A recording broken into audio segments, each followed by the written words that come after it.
Ava, girl, you did this, sis. Y'all already know what time it is. I got the black V-neck on.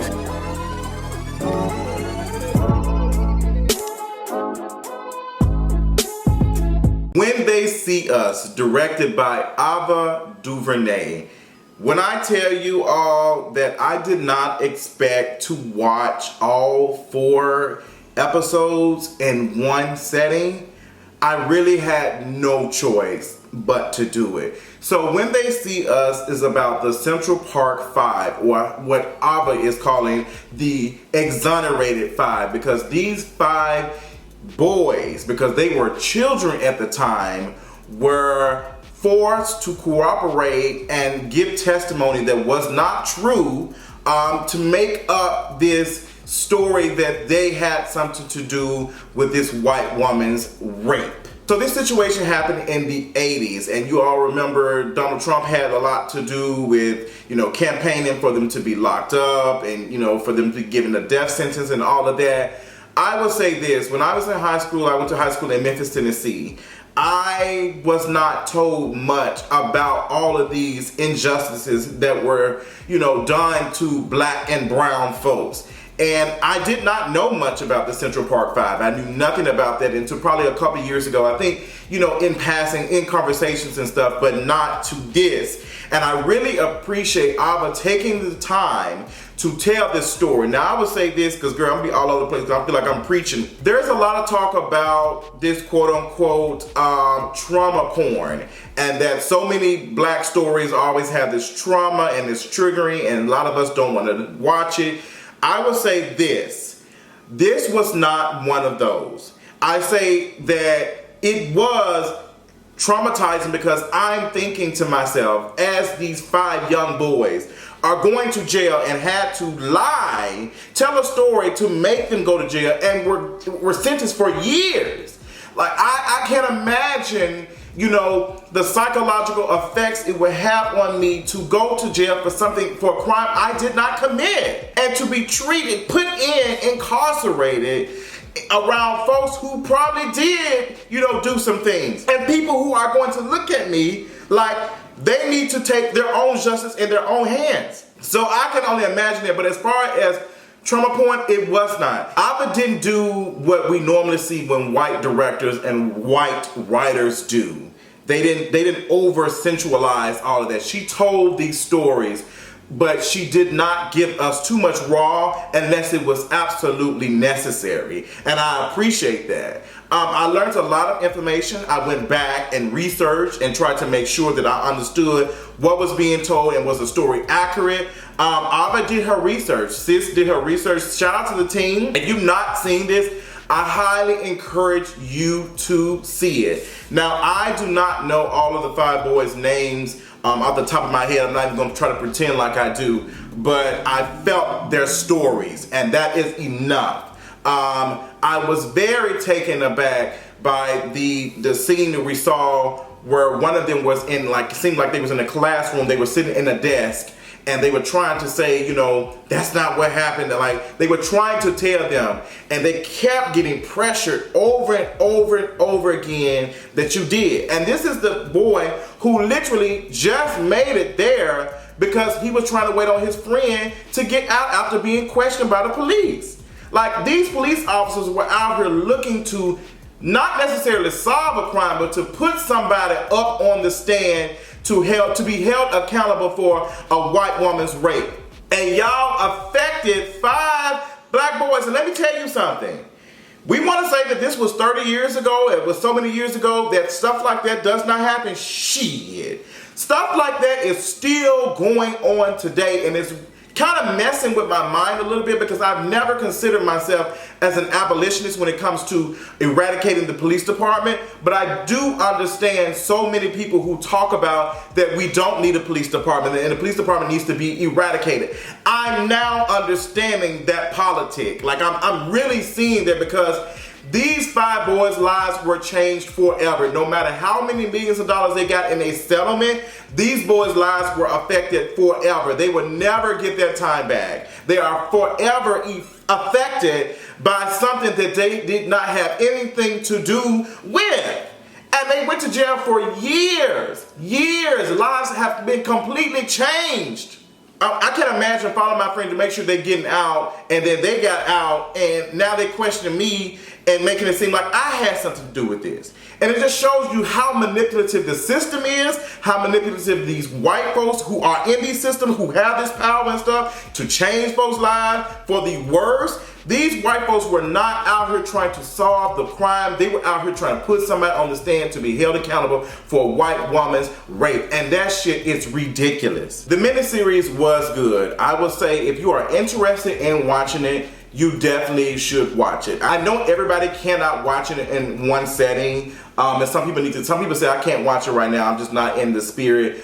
After watching this, I wasn't like the normal when I see like something like 12 Years a Slave. I wasn't out here, you know, or what was it, Mississippi Burning. I didn't have that immediate type of, I had this, you know what, I understand why people are saying that the justice system is trash. Like I didn't, like it was just more evidence because we saw these police officers, we saw this woman, Linda Farstein, which is my mother's first name. This woman, this woman, this detective or whatever you want to call her, how she manipulated the system even more to her benefit, how she knew that the stuff didn't add up. She knew that this body, how did this body get dragged from here to there, and there is no DNA, there's no evidence or anything on these boys, not even testimony, because I know a lot of crimes are solved based off of testimony. But when you get in testimony that is like, you're straining it out of them, is it really testimony, or are these kids just trying to put this stuff out so you can leave them alone? Because at this point, it was survival for them. And they said that these kids were not fed. They didn't know where their parents was at. Their parents didn't know where they was at. The parents were not contacted. I don't imagine what I would tell someone at that age. And I'm like being held by police, because I'm pretty sure I'm already been told how to stay away from police, because that is a conversation that so many black parents have with their black kids, especially black and brown folks. So I can imagine that they don't even know what to think. Like the mindset of a 15-year-old is not the same as a 20-year-old or 30-year-old or even an 18-year-old. It's just not the same. So these folks probably thought it was the end of these kids thought it was the end of the world. And unfortunately, it kind of was, because they were being put in a situation that had nothing to do with them. It's depressing. But to see how this woman knew that this stuff wasn't adding up, knew it wasn't adding up, and just like, well, no, they had to, because they was out here terrorizing. Even if they were quote unquote terrorizing folks in the park and pushing folks off the bicycles or something, that compared to putting them and saying that they are responsible for a white woman's rape and beating, that is two different things. And I'm gonna tell you this.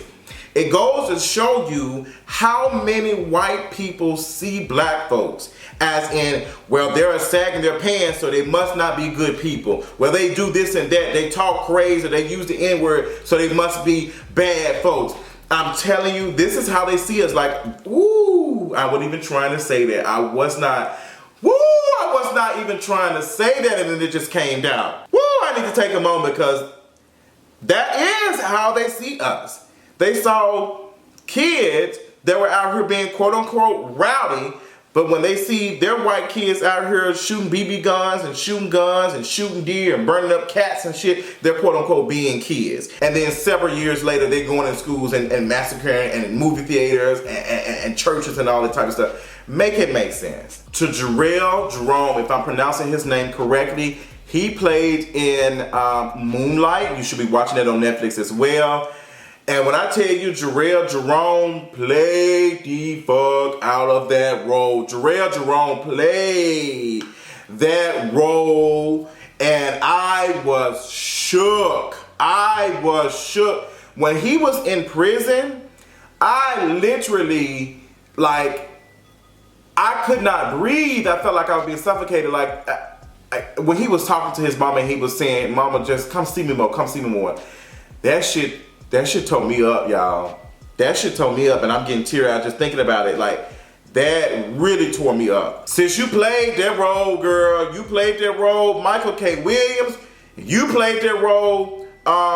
These kids, I love the transition, how we went from the younger kid to the older ones. Niecy Nash's character, when she went to go see her son in jail, and she had this enlightenment, and she looked like she had found some type of spiritual connection, and she had gotten to church or whatever. When the news broke of, them finding the person who actually committed the crime, and she told her son, she said that, I've been praying for this moment. She said, I've been praying for this moment. I was a little bit annoyed, I'm not gonna lie, because I'm thinking to myself, yeah, sis, you've been praying for this moment, but this man has spent almost 20 years in prison, so it took 20 years for your prayer to work. Like, it just annoyed me. Shout out to my good sis Jazz, who gathered me on Facebook, and she said, look, these black mothers, this is what they had. And I'm thinking about my black mother, who got closer to the church and religion after losing her sister, because she didn't understand it. She just didn't understand why her sister was killed like that, why that happened, and she did what she had to do. So now I definitely understand that. But I would say this: the casting that y'all did was everything. I'm talking about all the boys looked exactly like a spitting image almost of these boys, these grown men now, and everything was just done well. So shout out to Ava DuVernay for doing the damn thing. I enjoyed it. I enjoyed it from a educational perspective. I don't like to hear stories like this. I wish we did not have to hear stories like this, but I understand and recognize the importance of hearing stories like this, because this had my shit firing. So I'm telling y'all that since some awards need to be given out, some Emmys and all that. Yes, some people can argue and say I'm not interested in watching no more Black pain, but at the same time, this story still happened. This ain't nothing that was made up. This is something that really happened, and it would be a disservice for us not to be able to, go and get this information and find out like what really happened. And you can see the movement is already going there, because Miss Linda Farstein has several books out. Like, she's a New York Times bestseller. Girl, publishers are already kind of like, okay, girl, like the kids ain't here for you right now, sis. We're gonna have to pull our shit back. And sis need to be reprimanded, because she still feels as if she did her job and that these boys did do this. And not just Linda Farstein, but also Donald Trump and what he was doing.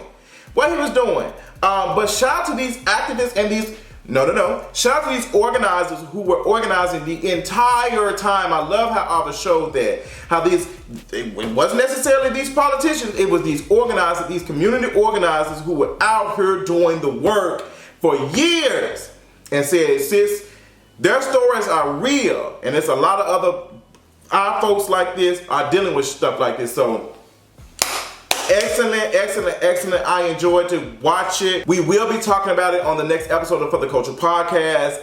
Tell me what you thought about it. Tell me what you thought about my review. Let me know, honey. Girl, I got some more stuff like this I'm working on. Y'all tell me what y'all thought, and I'll talk to y'all later on tonight. Bye.